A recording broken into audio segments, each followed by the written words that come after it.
Welcome everyone. Question on solution.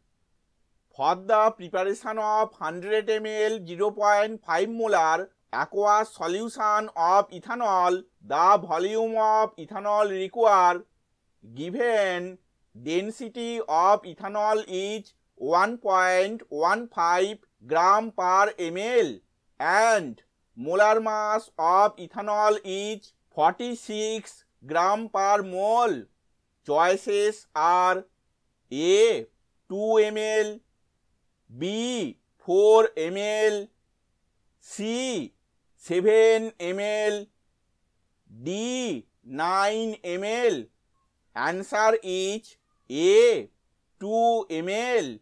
Explanation we will see in the next slide.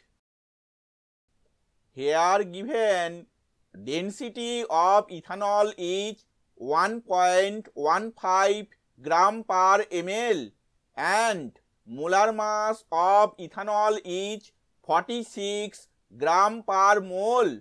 So 1000 ml 1 molar ethanol is equal to 46 gram of ethanol, or 100 ml 0.5 molar ethanol is equal to 46 into 100 into 0.5 by 1000 is equal to 2.3 gram of ethanol.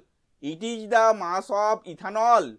We know that volume is equal to mass by density is equal to 2.3. It is the mass of ethanol by 1.15. It is the density of ethanol is equal to 2 ml. Thank you for watching this video.